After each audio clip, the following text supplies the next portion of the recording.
Hey y'all, thanks for stopping by. So I, like many of you, have been playing a lot of Marvel Rivals lately, and it's performing very well. Their player base hasn't gone down since release. If I'm not mistaken, in the run-up to the Season 1 update, they've actually reached a new upper limit for their 24-hour player concurrent count. So that's awesome. Hats off to them for that. I have about 50 hours in it myself. And I've enjoyed my time. I have my own gripes with it. I think it could be polished up some more. Sometimes hit registration seems a little weird, and sometimes the colors are a little muddy, like character models kind of blend together, things like that. It's not as polished as a game like Overwatch, but Overwatch has been out for years now, and it's high time they had some competition, I would say. It's good that Marvel Rivals is also a hero shooter, and it's good that Marvel Rivals uses characters that are incredibly recognizable that make it a game you want to pick up and play. This will make Overwatch sort of come to terms with the fact that they aren't the only big player on the block. And let's be real, neither of them have been able to topple over Team Fortress 2. So it's not like having a new game means the old games are going to go away.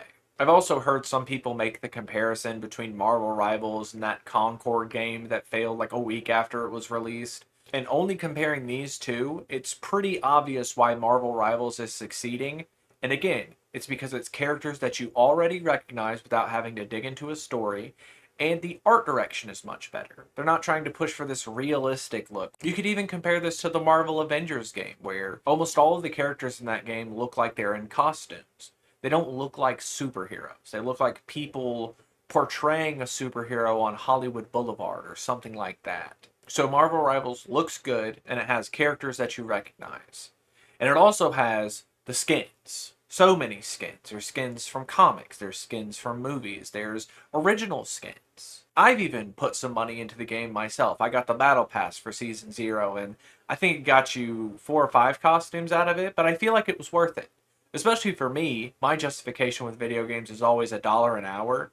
So with over 50 hours in game, the $5 or so that they ask for this Battle Pass is kind of like, I feel like that's a really good deal. At least for me. I don't know your spending habits or whatever. You don't have to buy any of them. It is a free game. But NetEase is making a lot of money on these skins. They've recently announced over $100 million in profit since the game was released.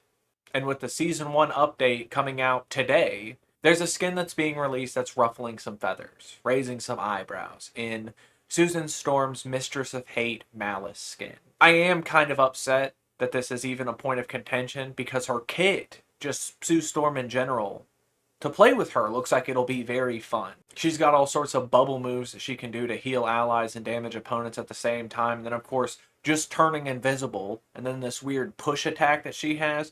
I feel like you're going to have probably some of the most fun with her that you will with any strategist in a game. And I'm just happy we're getting another healer. I am fine with the roster we have for now, but more is always better. I like some variety. But we can't just talk about the gameplay. Instead, the focus is on this Mistress of Hate Malice skin, which is inspired from a comic. It's not like this is someone's fan art or someone internal who was making a character model with one hand. It was from a Steve Byrne run, which I know some of you already know that name and you're sort of recoiling in your seat, but I digress. This is what it looked like in the comics. And I gotta be honest, I really don't like it. I just hate the helmet, this whole look, but it is important to note that this is not a NetEase original. The Mistress of Hate has already been a thing. She actually got here because she had a miscarriage and instead of dealing with her trauma properly, became a supervillain. And the only reason this arc ended is because Reed Richards slapped her in the face. So, marinate on that however much you want to. Now, I think she looks ridiculous in the comic run, but how she looks in the game, how NetEase decided to portray this skin, is pretty good, I would say. I like their turn with it.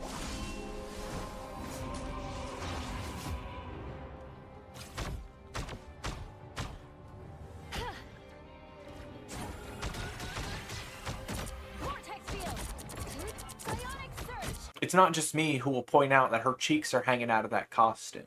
Plenty of people have made that joke. There was a streamer, I believe she goes by Emiru. She was one of the early access people who could play with them, and there's a clip floating around of her distracted in game because of how big her butt looks in that skin. Now, I should clarify, this is not some moralizing, oh, don't buy this skin because Steve Byrnes is a misogynist, or because comics in the 80s and 90s, and even comics now, are misogynistic, and you spend your money however you want in game. I've made videos before about how you choose to mod your games too. I don't care about that stuff. It's your money, it's your time to spend and play however you want. My gripe is that none of the male skins have reached this level of gratuitousness. And some people are going to point out the Namor skin from the Black Panther movie. And some people are going to point out the Black Panther skin with him wearing the furs. Some people have even included the Gladiator skin for Captain America. But with all of these, you'll notice that they're wearing shorts. Yes, you have some thigh meat on display. Yes, you have their abs out. Two of them have their shirts off and you can see their little man titties. But if Namor was wearing a Speedo, I probably wouldn't be making this video. Better yet, if we had the Wolverine Weapon X skin where he's broke out of the tank, I know you know the one I'm talking about too. Everybody knows this helmet. Practically everybody has seen this panel. It's iconic. This skin is not in the game. I feel like this is one of Wolverine's more recognizable panels, and if this skin was added into any game, it would sell very well. If this skin was already in Marvel Rivals, I probably wouldn't be making this video. But when the skin does get added, I feel like it's not a matter of if, but when. I can almost guarantee you they're going to put some shorts on him. They're going to make it less gratuitous than it is right there. And that's the problem. That's the problem that I have with a lot of these games is it's not exactly one-to-one. And you can say that it's, oh, well, it's comic accurate. But if it was comic accurate, you would have that Wolverine skin already. Fortnite has a version of that Wolverine skin already. So you can put it into Marvel Rivals. And I do feel like NetEase will add it eventually. Like I said, it's one of Wolverine's most iconic panels. That is his big look. You know, the Weapon X, you know, I'm a living weapon, I just broke out of the lab. That is Wolverine. I'm not exactly holding my breath for any sort of double-cheeked up Wolverine in my game.